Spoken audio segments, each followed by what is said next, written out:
Okay, welcome everyone to our program today, How Textiles Affect Climate Change, The Surprising Truth, with Rebecca Burgess of Fibershed. I'm Laurel Plemier, and I'm the president of the League of Women Voters of Piedmont, California, and I want to thank everyone who's joining us today for taking some time out of your day to spend with us on Zoom and on YouTube. Today's event is the second in a larger 2022-2023 climate speaker series that is brought to you by the League of Women Voters of Piedmont and Piedmont Connect. And today's event is co-sponsored by the League of Women Voters of Oakland, California, Portland, Oregon, and Solano County, California. We have members from at least 12 different local leagues representing California, Oregon, and Colorado who are joining us here today. So that's pretty exciting for us. Before we get to the introduction of today's guest speaker, I wanted to quickly go over some logistics. So if you're here in the Zoom webinar with us, you can post your questions for our speaker now or at any time during the presentation using the Q&A feature. And feel free to introduce yourself in chat and let us know that you're here and where you're coming from. But if you put your questions for the speaker in the Q&A, we're more likely to see them. And if you're watching live on YouTube, you can also post questions in the live YouTube chat. And if you are joining us on YouTube or watching the recording of this event there, please subscribe to our channel. And if you click the bell, you'll get notifications of our future live stream events. If you'd like advance notice of upcoming events, please join our mailing list, which you can do on our website, which is lwvpiedmont.org. And you can also become a member of the league there. About a third of the people who are registered for this event are not yet members of the league, and we would love to have you join us. The League of Women Voters is a nonpartisan political organization. We encourage informed and active participation in government. We work to increase understanding of major public policy issues, and we influence public policy through education and advocacy. And when we say nonpartisan, what we mean is that we do not support or oppose any political candidate or political party, but we are political. We're not neutral on policy. When you join the league, your dues alone support our grassroots efforts, both locally and at the state and national levels, and they help us in our mission of empowering voters and defending democracy. You can find a local league by going to lwv.org. The League's efforts in voter education and advocacy are extremely important work, and we greatly appreciate your support. So moving right along to what you all came here before, to introduce our speaker, I'm now going to hand things over to Jennifer Trainer, who is a member of the League of Women Voters of Piedmont. She's our current voter service director, and she worked for the past 3 years co-chairing our program committee. She helped put together this climate speaker series with Hope Salzer, who is our climate advocacy director, and also together with volunteers from Piedmont Connect, which is our local climate advocacy organization. So Jennifer, it's Thank all you, yours. Laurel. Thank you. I'm delighted to introduce our speaker today, Rebecca Burgess. She is the executive director of Fibershed, and she has 2 decades of experience working at the intersection of ecology, fiber systems, and regional economic development. Her expertise centers on the deeply concerning climate issues in today's conventional textile supply chain, and she's going to offer us some exciting and viable remedies for that. Almost a decade ago, Rebecca, who is also a weaver and a dyer, developed a project focused on wearing clothing made from fiber grown, woven, and sewn in our own Northern California region.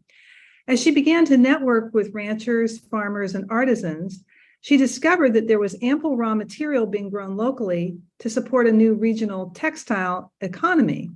And she saw that this approach could become a new standard to help prevent further climate change and also to restore soils. Rebecca is the author of the book Harvesting Color: How to Find Plants and Make Natural Dyes, published in 2011, as well as Fibershed: Growing a Movement of Farmers, Fashion Activists, and Makers for a New Textile Economy, published in 2019. She has taught at Westminster College, Harvard University, and California College of the Arts. She holds a new board position at the Livestock Conservancy and is serving on the Leadership Council of the Center for Regenerative Agriculture and Resilient Systems at Chico State University. Please welcome Rebecca Burgess, and thank you, Rebecca, for joining us today. Oh, thank you so much for having me today and hosting today. I don't get an opportunity to speak in front of any kind of organization pushing for a fight to protect our democracy, and it is the issue of our moment. So I'm very grateful to have this opportunity of seeing the intersectionality between the work that I'm doing and the work that you're doing, which I feel like is very intersectional. So I'm glad you saw that and felt the impetus to invite me today. It means a lot. Thank you. So I'm going to share my screen and I'll be presenting for about 15 to 20 minutes, and then we will break out into questions. So let's see here.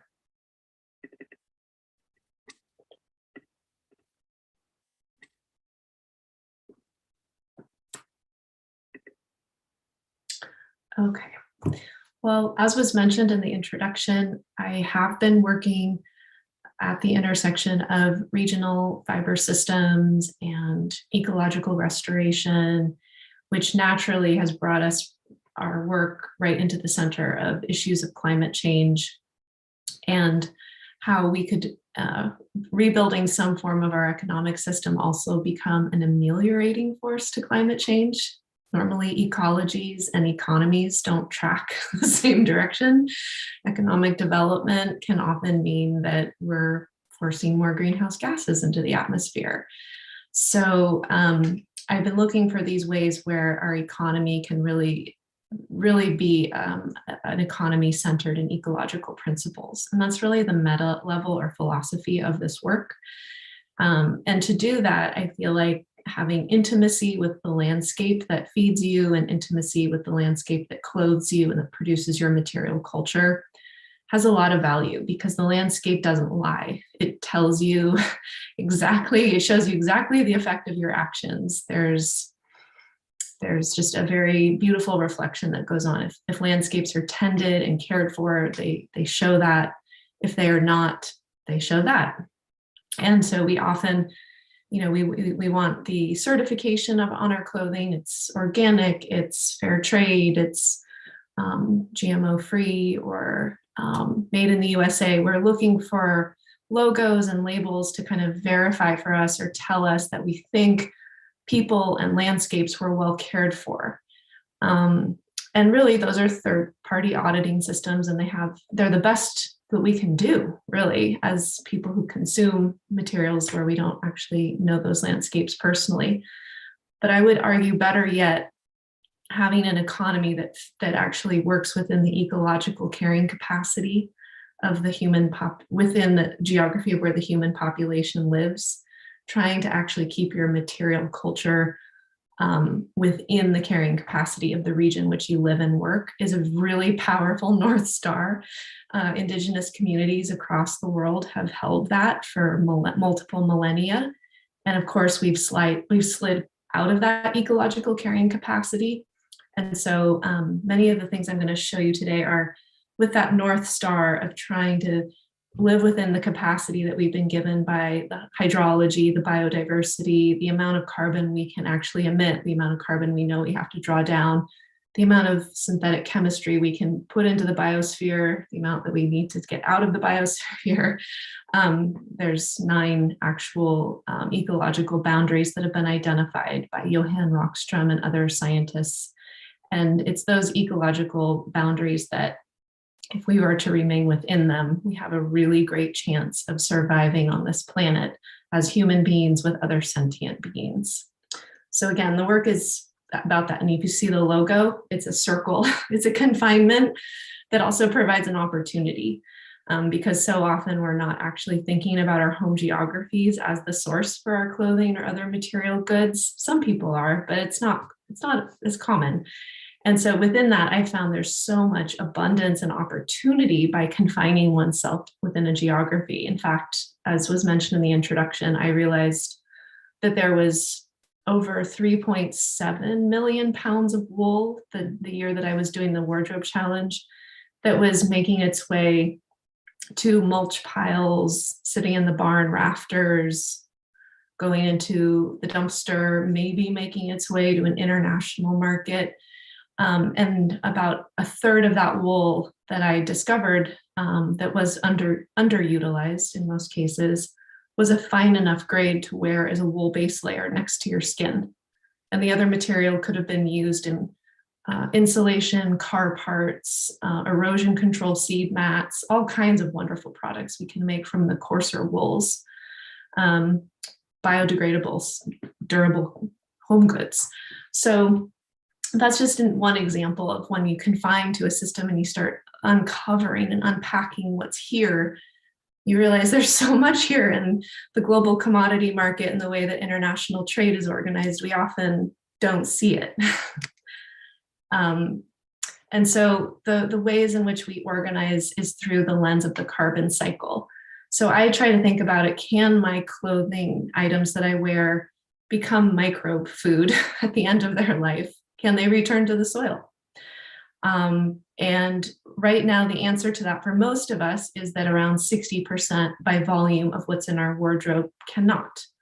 About 60% of our wardrobe by volume is from fossilized carbon that comes from the lithosphere, the same carbon pool where natural gas and oil are derived. And these lithosphere-based carbon sources make things like polyester, acrylic, nylon, capilene, azo dyes, all of our synthetic dyes. A lot of the finishing agents and the chemistries used on a textile come from these fossilized carbon sources to make synthesized molecules. So when we think about the carbon cycle, the only way a textile can actually go back to the soil is if it doesn't have plastic on it, if it doesn't have plasticizers, and if it is not made out of plastic. So it has to be a clean source of carbon to return to the soil. And the potential, even though agriculture right now is 23% of global emissions, it's also the one sector of the economy that has the potential, because it's a biological system, it has the potential to do to provide such a different set of attributes and virtues. Right now, it's not presenting that because of so much off-gassing of carbon from our soils, so much land use conversion into agriculture. But if we were to use the existing lands that are managed in agriculture and really focus on rebuilding those lost carbon stocks in the soil, and really focus on the intersection of how to produce landscapes that are build landscapes that produce our material culture, but also sustain habitat. The Wild Farm Alliance is great at this work. There's many organizations focused on the intersection of biodiversity and agriculture. I have full faith, given what I've seen and the numbers I've seen, that agriculture can be an ameliorating force, meaning a way to actually move carbon out of the atmosphere and draw it into the soil versus being a net emitter. It has all the potential to do that. It just needs the right incentives. And this is a unique part of the economic system, because mechanical systems that are not biologically based don't have this potential. So we really, and yes, there's mechanical carbon capture, but that's another story for another presentation. So just to say, thinking about our clothing in light of the carbon cycle has it's a great way to think about, okay, I'm gonna buy a fiber that can return to the soil, and I'm gonna buy a fiber that comes from the soil. Just thinking in those ways is a great way to shift how we're thinking about our clothing.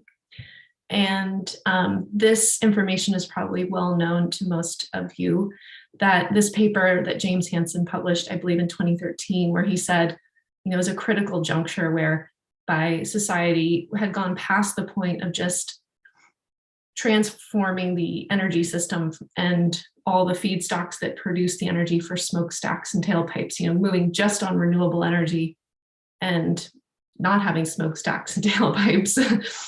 That's not enough. That because of the way in which carbon persists in the atmosphere and the ongoing effects of that inability for the long wave radiation to leave the atmosphere, we're going to keep seeing the persistent feedback loops of the legacy load of carbon that was emitted before I was born. It will still continue to leave an imprint and will continue to destabilize our climate.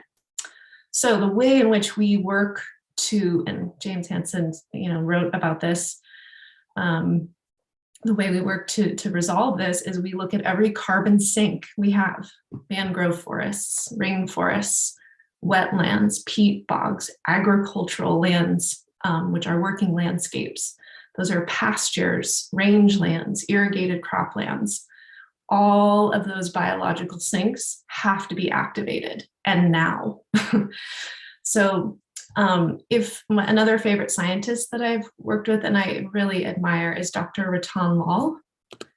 And he says that, and he is a very, very esteemed soil scientist, that on all the landscapes that have not been paved over in agriculture, your fiber, food producing landscapes, fuel, flora, that if we were to enhance their ability to draw down atmospheric carbon, I believe it's like a 0.4%, 0.04 actually, percent increase of soil organic carbon per year, we can draw down 2.45 petagrams. A petagram is 1 billion tons, as stated there. We would be able to draw down 2.45 billion tons per year of additional carbon into the soil. And the soil and vegetation combined doing this work, again, towards between now and end of century, we would be drawing down 333 petagrams, which equates to removing 157 parts per million from the atmosphere. So again, if we start this work, do it well, hasten our role in accentuating the role of agriculture and climate, we have the ability to bring these atmospheric carbon levels to pre-industrial levels, 263 parts per million. This does require, as Ratan Lal would say, this requires efforts on all fronts. This math is done in isolation, but it is clear we absolutely need to transform our energy system. And the global north, we have a big and important role in reducing our footprint. The global south is not causing this problem.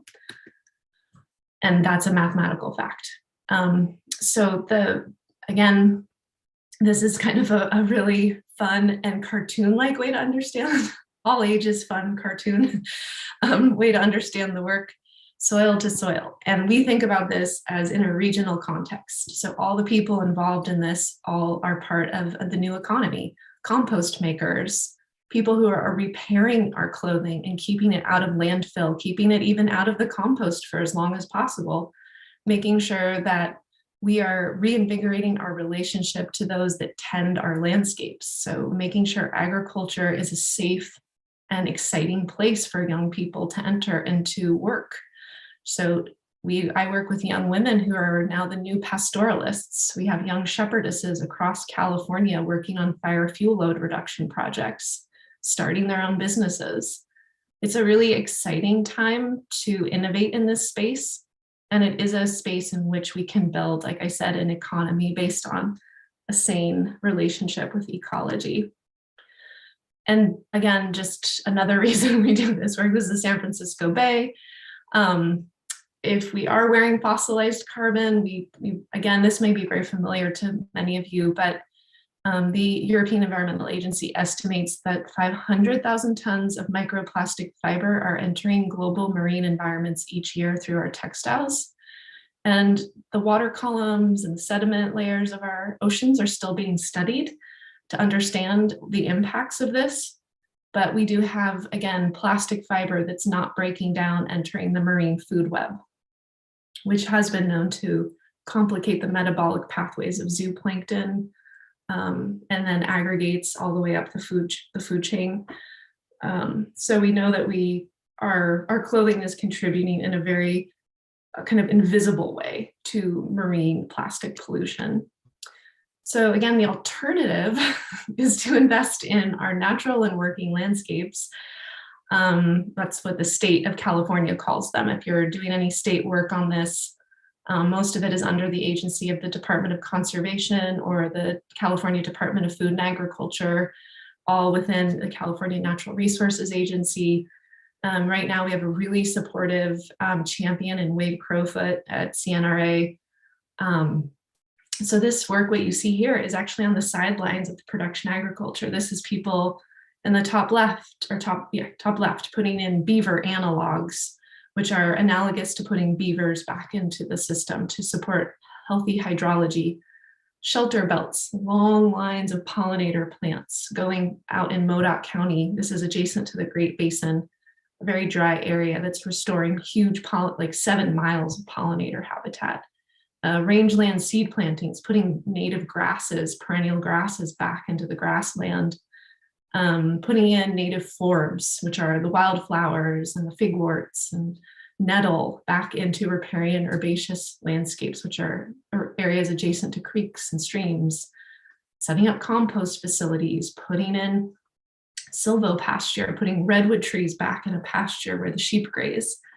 These things aren't that complicated, but they do require our investment and they require our support, meaning supporting ranches and farms who are doing this work. And there's biodiversity implications, positive implications, hydrologic function improvement, soil water holding capacity improvement.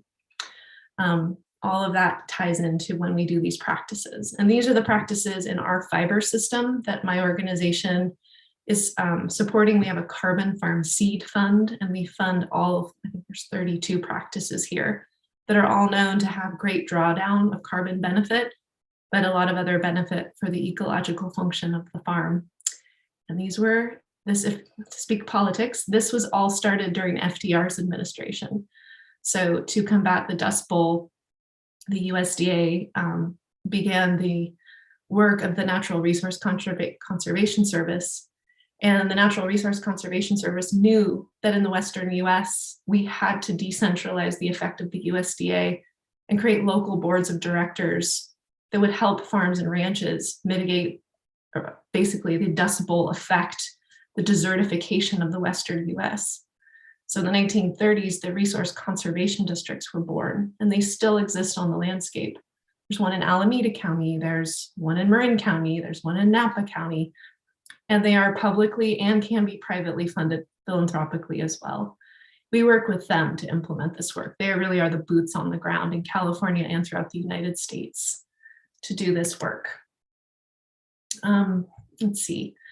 This is work that we do with a colleague at UC Davis. I won't explain this in huge depth, but what I will say about this is the way, this is a graph that shows how carbon is sequestered. So the mechanics, like a mechanistic version of what happens in our soil when we tend to it. And it's really microbial communities. It's healthy below ground biological diversity that is driving the pump, and they call it the microbial carbon pump. Great term to remember. It's all the microbes that are doing this work for us, and we have to keep them fed. And the way we do that is by keeping living roots in the soil. Microbes really love nutrients that are easily available to them. So manure, pulsing your landscape with grazing. If you are growing a cash crop, having it, instead of tilling that, or in worst case scenario, some growers spray herbicide to get ready for the next crop. Animals, moving animals through the system, great way to support the microbial carbon pump. We do a lot of animal integration work. And here it is, here's animals, top left, you see the sheep and you see the manure. And that dissolved carbon is what really ignites that microbial carbon pump. And there's other ways you can have dead dry grass, you can have the roots of grasses and other forbs and shrubs fall off and the microbes will eat that. But really one of the fastest way to ignite that carbon pump is through the dissolved carbon from the ruminant manures. And there they are. This is a rice field in Yolo County that's being managed by goats. And here they are again, managing our vineyards, getting rid of herbicides and tillage and fossilized carbon weed systems like weed eaters and big mowers. And here they are making their way in between vineyards on the rangeland. And what I love about this is that this is our fiber culture. So you're seeing vineyards and you're seeing rangelands, and but this whole narrative really brings us back to the reality that this is wine, this is wool, this is meat protein if you eat that. These are hides at the end of life when the animals are cold. This is leather. You know, and again, your relationship with animal agriculture doesn't have to be that you eat them, and it doesn't mean that you use their hides, but animals have a really important role on the landscape. And so they are part of our fiber system. And for those interested, I can send this out, but we just published an anthology of fire survivors, those in the community who are starting their own miniature fiber sheds in neighborhoods, bringing wool producing sheep into their neighborhoods, taking the fence lines down, and community grazing together. So they're not paying for grazers to come into the community. They're actually, as neighbors, starting their own grazing projects. And here's some of that work. The top photo, you see the understory of the forest prior to the effect of the goats and sheep. And then in the bottom, you see the clearing out. And then you also see in the bottom right, the work to bring, after the goats have come through, then we've also worked with local tribal members to reintroduce friendly fire back into these systems. And so there's been some really good roles and relationship building between communities and Indigenous fire ecologists. I think these are the last slides. This is sheep in a cotton system in Merced County. So see those green strips? Those are the research plots that my organization has been funding to develop an understanding of how we can grow the mallow family plant, cotton, Gossypium, in this case, Gossypium hirsutum, using cover crops, getting rid of glyphosate-based herbicides, using untreated seed, removing neonicotinoids, removing fungicide, using sheep to graze down the cover crop instead of glyphosate, and then seed drilling using strip tillage versus broadacre tillage.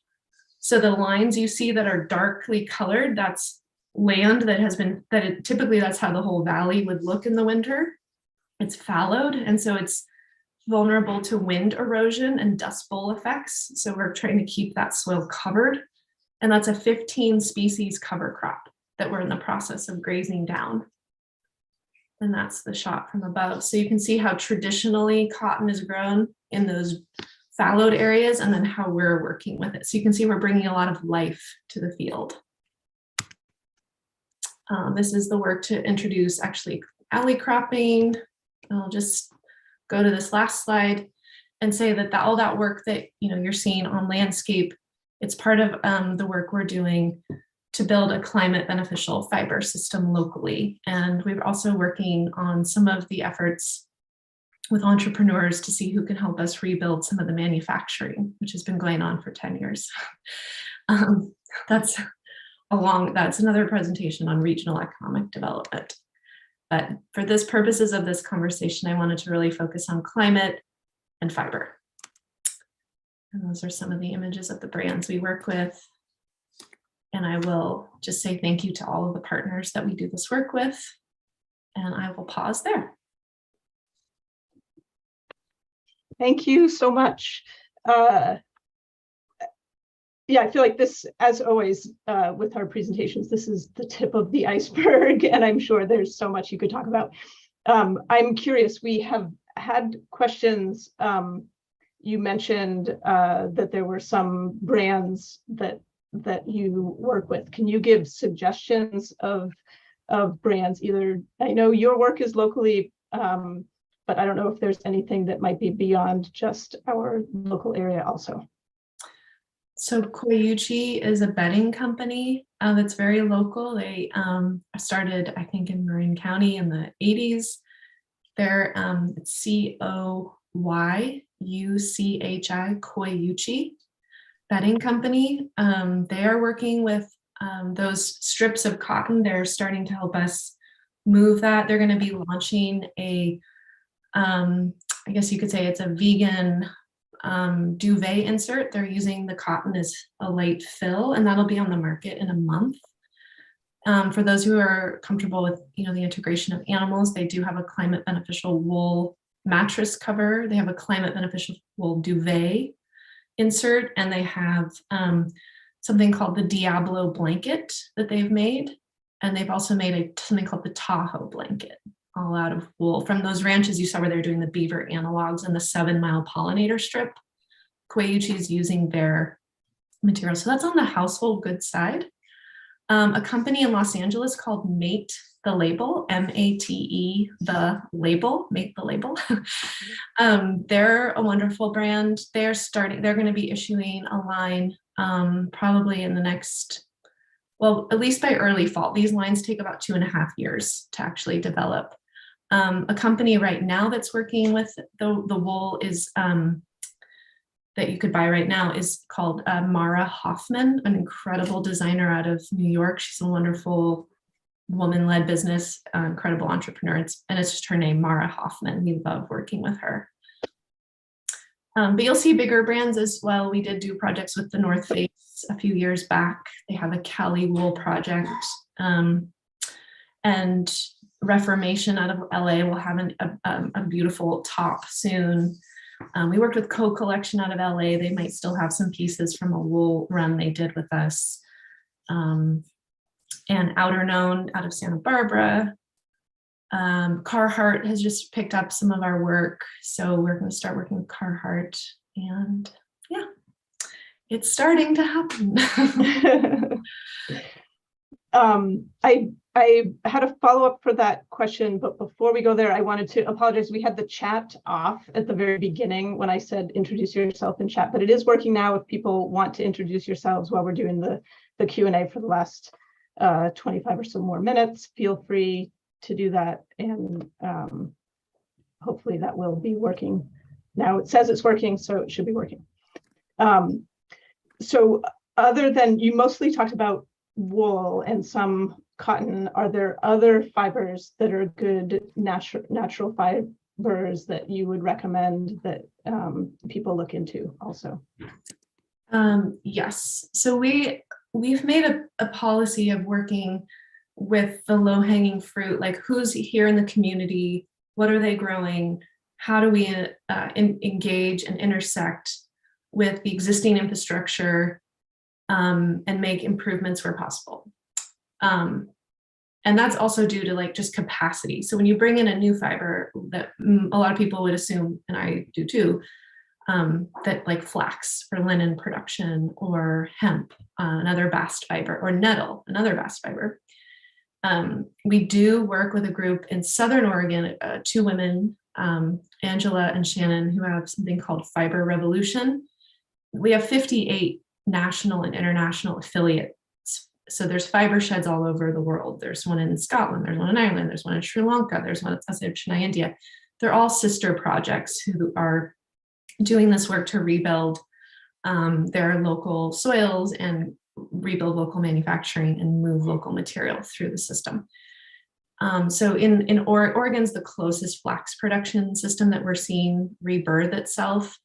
Hemp just needs a lot of infrastructure. So I think what's important right now, that kind of the lever we have as individuals, families, community groups, is to support natural fiber. Right now, as I mentioned, like 60% of what people are wearing has plastic in it. Has all the impacts that we know. So just pivoting right there is such an important start, because it signals the future of what we want to be doing more of, and wearing your clothes for a lot longer, and becoming part of a local, like we have a mending bar the 3rd Thursday of every month in Point Reyes Station. And we had a community mending day on Sunday. And really, we're just getting people together to sit down and be in community and mend your clothing, because so much of what we say is bad with cotton or bad with wool. There's storylines about these fibers. I don't necessarily have those stories anymore now that I'm working in the system and I see what's going on inside the system. The pressure we put on all of these systems, whether they be natural fiber or fossilized carbon, is generally like how much we're consuming. The rate of consumption drives the system to mine labor, mine soil, mine whatever it can to extract as much as possible. So those other fibers, hemp could be grown really well, or it could be grown really poorly. It's kind of it's often not necessarily just the fiber, it's how we're relating to the fiber. So I want to make sure to say there's not one fiber that's a panacea. It's more that we have to come into relationship with the fibers, all of them. Again. Right, return to that. So with all these natural fibers, and you talk about the full cycle of those fibers ultimately returning to the soil, what is the best way of doing that? And is there something like, could we actually take our natural fiber clothing and put it, say, in our green bin? That's the easiest thing for us to do with city, recycling setups.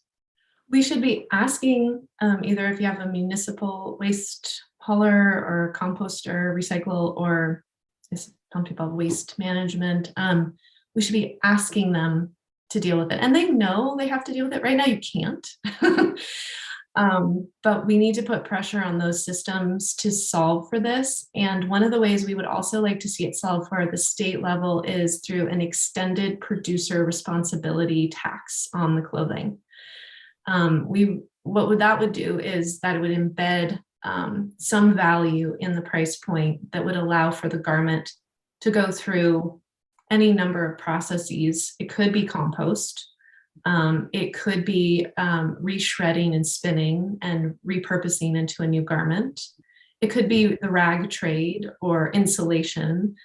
Or it could just be making sure we have enough thrift stores that are getting supported to exist. We know in our community, the Goodwills have closed, the Salvation Armies have closed.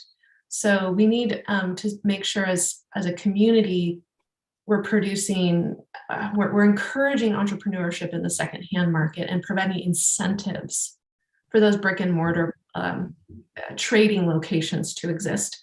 Because right now, yes, if you were to compost in your green bin, they would not be able to put it into industrial composting system. They would need to shred it first.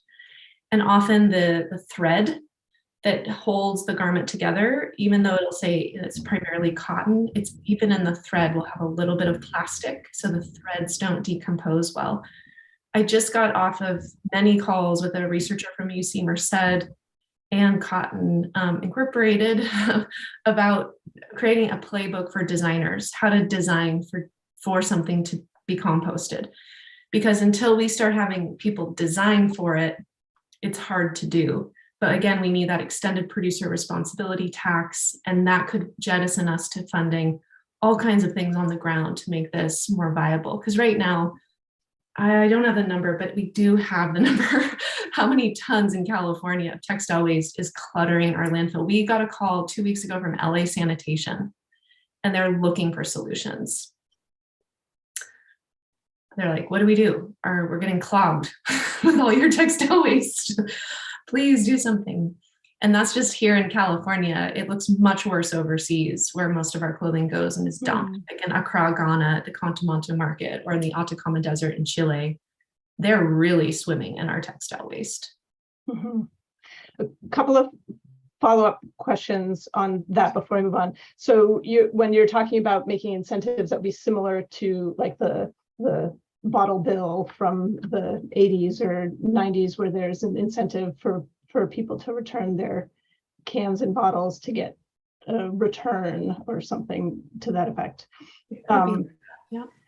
And is it possible for people who are really passionate about it to do that composting themselves?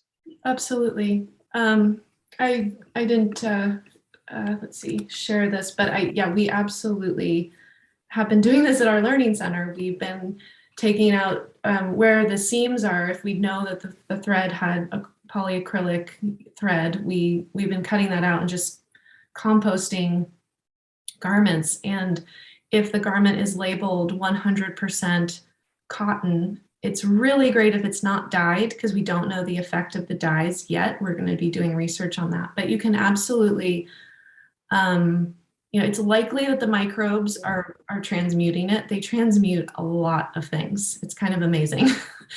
Things that you wouldn't think that are synthetic, they can. They can't actually take care of plastic clothing for us, and they shouldn't have to. But yes, we can absolutely compost our clothes. And we've been noticing cotton jersey, like t-shirt, in a pile that was 50% green material, 50% manure, by sticking the textiles in there with about maybe 15 or 20% textile. It took about 4 weeks. It didn't take long at all for it to start looking like worms were eating it, and it was dark soil. We have a composting demonstration site in Point Reyes if people are interested. We compost a lot of textiles and show people how to do it at the home scale there, if they're interested. Most people know how to compost, but just in case. Yeah. I thought it might be require some special skills, because it's not, leaves and food waste. So you were talking about the ruminators helping with the fields and making the fields be less of a sending emissions and more taking care of carbon instead. Are those ruminators, don't they make things worse? Yeah, by producing methane, whether that's cows or sheep or goats or whatever you're using. Yes, so they call it enteric fermentation. So it can be a belch, or it can come out the back end of a ruminant animal. And methane, in all of the life cycle assessments that we do on the effect of using like animal integration into a cropland, we take enteric fermentation into account, and the net effect is that we have a net improvement, so a net GHG balance that's downward versus upward. When you take nitrous oxide, methane, and carbon dioxide, which is CO2e, carbon dioxide equivalent, into account, you absolutely see that ruminants play a role in the net drawdown. However, absolutely ruminants, right now, the amount that we're eating of ruminants and the amount of contained animal feeding operations on the planet is not sustainable at all. So I'm not in the camp of saying, just based on the math, not just the hyperbolic math, but the real math, they're not our biggest problem, but they are a huge problem, because animals are not for their own welfare. And methane is it's the first to decompose in the atmosphere, but it's highly concentrated. It's like 300 times, as we know, the intensity of CO2. It's not long lived. So another thing that people, and this is not to solve for this problem, but the soil, we've had bison, pronghorn antelope, huge herds that existed on this planet far before humans were here, and when in early human history, there was more weight of human or animal on this planet than the concurrent animals that we have in form of livestock. We know that by weight, this planet has held more herbivores and ruminants than it does now. But the problem is what we're feeding them. The problem is that we've taken up other parts of the planet, so we don't have those wildlife corridors. They're not grass-fed and finished animals. They're fed corn, they're fed alfalfa and supplements and soy, and then you need all that other land use conversion to feed and supplement them. So all told, you're using up huge portions of the planet, but the soil on its own would have something called a methanotrope, a methane digesting bacteria. So in a healthy soil, you have methane digesting bacteria that's making sure that, an animal that's scattering its manure across 100 acres in a more biomimetic grazing process, more, natural process. Methanotropes have been doing their job for millennia. Like, we didn't have a methane concentration problem in our atmosphere when we had the giant herds. And that was due to methanotropes and large scale landscapes that could be rested, could recover. Predators were chasing them out of the system. They were moving for water points. We've taken all that away, made a very unnatural system, and it's very climatically dangerous. Absolutely. There's no balance anymore. That's right. So that's what we're trying to do when we put animals back into these broadacre landscapes, but small amounts of animals. And we have to make it work for the stocking rate has to be right for the amount of land area. But yeah. You mentioned the brands that are good with natural fibers and producing locally. Are there any brands that you can think of that are on the flip side of the coin that you would recommend people stay away from? Definitely. And this may not be, I don't know the demographic on this call, but I don't know how many of you would actually buy from Shein, the Chinese fast fashion company, but do avoid them. The Swedish fast fashion company, H&M, please do avoid them. Zara, I think they're Spain, based corporate headquarters in Spain, also avoid them. And then in general, just try to look within the company, the bigger companies like the VF corporations of the world that own JanSport and North Face and Timberland. Like, look for the lines of clothing that those larger brands are producing that are focused on land regeneration. Timberland is doing this work. North Face has a little bit of this work that they're doing in cotton and in wool, but it's kind of like picking and choosing. When you get to the big brand, clearly their margins are still being made off of systems that are extractive. And they're experimenting with these small lines, and we really have to pounce on that and say, yes, do more of that. But there's certain companies that it's just the architecture of the business. You can't make H&M better, you can't make Shein better, and you can't make Zara better. And I'm sure there's more, but they're what we call volume-based businesses. They can't exist without pumping out massive amounts, 352 lines of clothing a year. Shein it's like every day of the year there is a new line. And that is just how they profit. There's no cleaning that up. It's just, that's the model. Yeah. So you mentioned things like North Face for the specialized gear. Like, I know wools can be good when you're trying to wick moisture away, but for athletic gear, swimsuits, sneakers, running shoes, for those types of really specialized clothing and footwear, what are your recommendations? And is there any science movement to making that type of gear be more sustainable for the planet? There are definitely brands working on this, but definitely for base layers to start with flexible upper body and even leggings. There are companies doing 100% wool. I don't know if this company is still around, but it was Rambler's Way out of Maine. Ibex was another one. Then there's the more kind of well-known that are owned by conglomerates, like Smart Wool is owned by VF Corporation.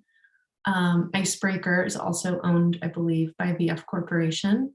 But again, they are producing a biodegradable protein fiber.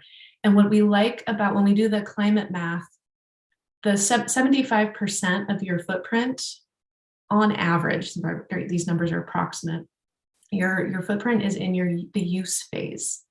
So it's in how you're treating your clothing once it's in your hands. Cold water washes, line dries. Wool doesn't absorb body odor at all the way capilene or even cotton or other synthetics. Cotton's not a synthetic, but other synthetics would. So wool, the amount of repeat wears you can get, the frequency of use you can get between washings is huge. Looking for clothing that's antimicrobial by virtue of how it exists in nature, not by a chemistry they put on it, but just that's the magic trick is how you care for it, and does it start stinking within 10 minutes of you like doing exercise. Really important. And so I would say companies and tennis shoes, oh gosh, why am I forgetting? There's this wonderful brand working in agroforestry and doing amazing rubber projects and really working on actual like Amazonian restoration work. It's a Brazilian tennis shoe company. Maybe look that up. Agroforestry, Brazilian tennis shoe company. They've contacted us a few times and we just have so many shared values. It's been great. So yeah, as far as tennis shoes, they'd be the one if I could remember their name. Okay, I will try to get that into the notes on the video if I can find them after we're done.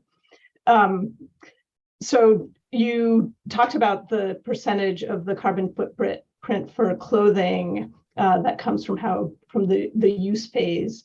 Can you relate the percentage of like an average person's footprint? What percentage do clothing choices take up of that entire footprint in one's life? If you have an idea of that, is it better for us to get an electric vehicle or focus energy on clothing, solar panels? Where does this fall in the mix of all the little things that we can do? Well, I don't have a comparison to electronics or food in terms of the overall impact. What I will say though is when the city of Oakland did a life cycle assessment on how the citizens of Oakland could reduce the overall global emissions scenario by their actions, it ended up being that direct emissions from how they commute and how they heat their houses and how they cool their homes, what we call direct emissions, they mapped all that. And then when the city took into account the consumption footprint, so all the goods that are imported from overseas and consumed by Oakland residents, the footprint of those electronics, clothing items, and food had a much, well, I don't say much, but like the math it was a pie chart, and it was like direct emissions ended up being less by, I think, a good 10 to 15% less than our consumer footprint. So what I would say is, I wish I could give you more direct math on the split between food, electronics, and clothing. But if we think about food is like 3 times a day, approximately, or more or less.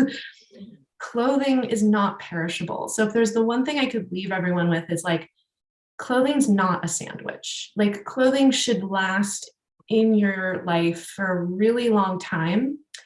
And frequency of use is important. 80%, they say, of what we own stays in the closet and barely gets worn. So it's about buying something that really fits your body, spending a lot of money on it if you have to, because what we need to do is amortize that cost over every wear. So we want to get that wear, it's like 5 cents per wear, 2 cents per wear. That number comes down the more you wear. And then that number of wears is also how we make that beneficial impact to our climate. So buy fewer, wear it more, enjoy it, invest in it like your electronics, invest in it like your home. If that's the one thing I could leave people with, because remember, it's not a sandwich. That's great. And that's a perfect way to end. We have 3 minutes left. Yeah, Amy said this. That's the company. Oh, Veja is the name of the company. Great. Thanks. That does the footwear. Yeah, they've been really great to work with. And it is overseas, but like all tennis shoes. I mean, the tennis shoe capital of the world is Vietnam. Mm-hmm. All birds, yes, it's local wool, but like the foot piece is made in Korea, the wool's from New Zealand. It's just, we haven't gotten there yet on tennis shoes. So definitely Veja's doing a great job for the complexity of those supply chains. Excellent. So thank you so much for all of this information and for spending the hour out of your day to be with us today. and sharing your expertise with us and our current and future audience. I want to just take a minute to remind everyone that Election Day is coming up in just 19 days. And please visit your local league's website to find information on voting in your area. In Piedmont, you can find our election information at lwvpiedmont.org/votes. And if you're in California, you can visit votersedge.org to find unbiased information about candidates and ballot measures. For other states, visit vote411.org to get that information. Our next climate series event will be on January 18th on groundwater management, and recordings of past events, including this one and our last event on wildfire mitigation, are available or will be available on our YouTube channel. And we'll be sending a follow-up email to everyone who registered for this event that includes the link to the recording. So please feel free to share that with friends and family who are unable to join us live, who you think might enjoy the content.